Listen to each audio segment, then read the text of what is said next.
Hello everyone, welcome back to my channel. I hope आप सब लोग अच्छे होंगे। और आज के वीडियो में हम सुप्रीम कोर्ट जजेस के अपॉइंटमेंट प्रोसेस को और उससे रिलेटेड क्रोनोलॉजी ऑफ केसेस को डिटेल में समझेंगे। Since judiciary is considered as the temple of justice and supreme court acts as guarantor of our fundamental rights, it is necessary that judges must be acting in an unbiased and fair manner. To ensure their independence, the process of appointment must be free from any kind of opaqueness or biasness.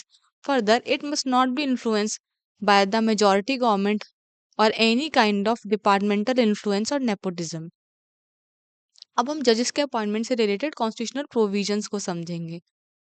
Article 124 provides for appointment of Supreme Court judges and Article 217 provides for appointment of High Court judges. Article 124 states that every judge of Supreme Court shall be appointed by the President after consultation with Chief Justice of India and other judges. अब यहाँ से judiciary और executive के बीच में tussle शुरू होती है as to who will hold primacy and appointment of जजेस। यह जजेस के अपॉइंटमेंट में अपर पेडिस्टल पे कौन होगा, ये मैटर सबसे पहले SP Gupta versus union of India 1982 के केस में रेज हुआ। इस केस को हम फर्स्ट जजेस केस के नाम से भी जानते हैं। In this case the honourable apex court held that the word consultation used in article 124 and 217 means मियर consultation. तो यहाँ पे जो वर्ड कंसल्टेशन यूज किया गया है उसका मतलब कंकरेंस नहीं है। Therefore the consultation of president with chief justice of India is not binding upon him, and the ultimate power to appoint judges of Supreme Court would be vested with the President. This case is an example of literal interpretation, and it received huge backlash from public. Later on, Supreme Court ने अपने ही judgment को overrule किया by constituting a 9-judge bench in case of Supreme Court Advocates on Record Association versus Union of India के case में। ये 1993 का case है और इसे हम सेकंड जजेस केस के नाम से भी जानते हैं। In this case the court observe that the word consultation means concurrence which means the advice tendered by CJI is binding upon president।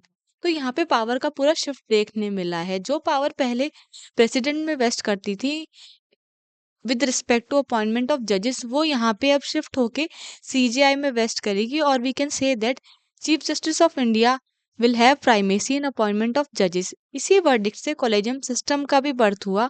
Collegium system में initially chief justice of India plus 2 other senior most जजेस of supreme court हुआ करते थे।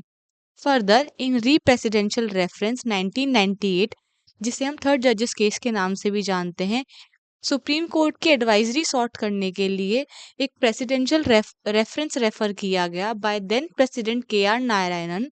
इस case में ज़्यादा कुछ नहीं हुआ था, बस सुप्रीम कोर्ट कॉलेजियम के साइज को एक्सपेंड कर दिया गया, जिसमें अब CJI plus 4 other senior most जजेस ऑफ सुप्रीम कोर्ट हुआ करेंगे। फर्दर इस केस में हाई कोर्ट कॉलेजियम के बारे में भी बात की गई और कहा गया high court collegium is presided over by chief justice of high court plus 4 other senior most जजेस and the names recommended for appointment by a High Court Collegium shall pass on to Chief Justice of India and Supreme Court Collegium for their approval. It is only then the name list reaches the government. Further, legislature ने भी attempt किया to attain primacy in appointment of judges by enacting National Judicial Appointment Commission. तो legislature ने 99th constitutional amendment पास किया, जिससे 3 articles add किए गए, article 124A, 124B and 124C, और एनजेक को कॉन्स्टिट्यूट किया गया। एनजेक में chief justice of India plus 2 other senior most जजेस of supreme court other than CJI, union minister in-charge of law and justice और 2 अदर एमिनेंट पर्सन होंगे जिनको CJI और लीडर ऑफ अपोजिशन की कमेटी के द्वारा नॉमिनेट किया जाएगा।